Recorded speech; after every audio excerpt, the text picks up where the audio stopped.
छत्तीसगढ़ के बिलासपुर जिले के तखतपुर ब्लॉक में IMAEC steel and power limited खोले जाने का स्थानीय लोगों ने जमकर विरोध प्रदर्शन किया। दरअसल तखतपुर क्षेत्र के ग्राम सकरा में IMAEC steel and power limited की स्थापना को लेकर 19 नवंबर को जनसुनवाई रखी थी। इससे पहले ही स्थानीय लोगों ने जनसुनवाई का विरोध करते हुए 3 नवंबर को पर्यावरण प्रदूषण मंडल के क्षेत्रीय कार्यालय में आवेदन पत्र दिया था, लेकिन उनके इस आवेदन को नजरअंदाज करते हुए नियमों को दरकिनार कर जनसुनवाई आयोजित की गई, जिसको लेकर प्रदर्शनकारियों ने नारेबाजी करते हुए जमकर हंगामा मचाया।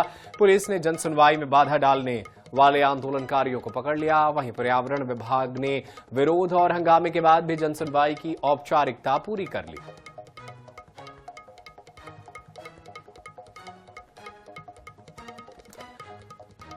और चलिए इसी खबर पर ज्यादा जानकारी के लिए हम अपने सहयोगी का रुख कर लेते हैं। हमारे साथ पंकज गुप्ते हैं।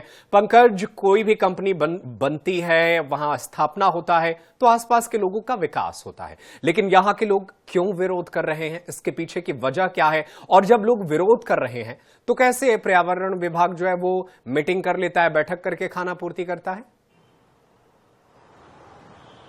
जी बिल्कुल, आपको बताना चाहूंगा पूरा मामला तखतपुर ब्लॉक के ग्राम सकर्रा का है, जहां पर IMAEC steel and power plant खोलने के लिए जन सुनवाई की जा रही थी। इसको लेकर के ग्रामीणों ने पहले ही इस जो पर्यावरण मंडल है उसको एक आवेदन सौंपा था। उसमें साफ तौर पर बताया गया था इससे पहले जो सकर्रा से लगा हुआ जो बेलमुंडी, वहां पर जो कोल वासरी खोला गया है, जिसके कारण पूरे सड़कों में गड्ढे हो गए हैं, पर्यावरण पूरी से प्रदूषित हो रहा है। और जस्ट उससे लगा हुआ ग्राम सकर्रा जहां पर स्टील एंड पावर प्लांट खोल दिया जाएगा तो सड़कों की हालत पूरी तरह से खस्ता हाल हो जाएगी और साथ साथ प्रदूषण भी होगा। इसको लेकर के उन्होंने आवेदन दिया था, लेकिन उस आवेदन को सुना नहीं गया और कल जो 19 नवंबर है उसमें जन सुनवाई रख दी गई। जन सुनवाई के बीच में काफी ज्यादा विरोध किया गया, हो हंगामा किया गया और नारेबाजी की गई, जिसमें बताया गया कि लगातार ग्रामीणों को इसमें नुकसान हो रहा है। जबकि एक नियम होता है, कहीं पर अगर कोई बड़ा प्लांट खुलता है, कोई वास्ती खुलता है या कुछ और बड़े उद्योग खुलते हैं, वहां ग्रामीणों को गांव को गोद लिया जाता है, गांव का विकास होता है। लेकिन गांव की पूरी स्थिति बद से बदतर हो गई, नर्क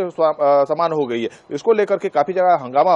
लेकिन सबसे बड़ा दिलचस्प बात और आपका चौंकाने वाला बात यह है कि ग्रामीण जो प्रदर्शन कर रहे थे जिस चीज को लेकर के, उसको पुलिस वाले उठा करके सीधे गाड़ी में डाल रहे थे। और इस बीच में जो पर्यावरण मंडल के द्वारा जो जन सुनवाई चल रही थी उसकी भी औपचारिकता को पूरा कर लिया गया। तो कहीं ना कहीं माना जाता है कि पूरी तरीके से साठ गांठ के तहत में इस तरीके से जन सुनवाई हुई और ग्रामीण को जो प्रदर्शन कर रहे हैं, जिनका काफी ज्यादा नुकसान हो रहा है, उसको दरकिनार करते हुए इस तरीके से सुनवाई कर दी गई। जी, ऐसा माना जाए क्या कि जबरदस्ती लोगों का विकास किया जा रहा है? जब लोग कह रहे हैं कि हमारी बातों को सुनो, तो उनको दरकिनार क्यों किया जा रहा है? क्या प्रशासनिक जिम्मेदारी नहीं है कि वो बात सुने लोगों की?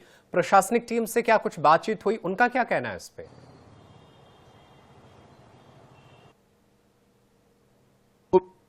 मंडल का किसी प्रकार से कोई उद्योग अगर खुलता है, स्टील डाला जाता है या कुछ भी कोल वासरी डाला जाता है, उस तरीके से जो ग्रामीण वहां पर विरोध कर रहा है, जब 3 नवंबर को पहले ही आवेदन दे चुके हैं, बावजूद इसके उनके आवेदन का निराकरण किए बगैर जन सुनवाई को रख देना और उसके बाद में जो अब वो प्रदर्शन कर रहे हैं उसके बावजूद वहां पर औपचारिक रूप से जन सुनवाई कर देना, तो कहीं न कहीं पर ये जो कंपनी है और पर्यावरण मंडल, ये दोनों की भूमिका काफी ज्यादा संदिग्ध नजर आ रही है। और ग्रामीणों का जो विकास नहीं हो पा रहा है, वो लगातार विरोध प्रदर्शन कर रहे हैं, उसको भी दरकिनार कर दिया जा रहा है। जी बिल्कुल, आप नजरें बनाए रखिएगा, आगे भी आपसे जानकारी हासिल करते रहेंगे। बहुत शुक्रिया तमाम जानकारी के लिए।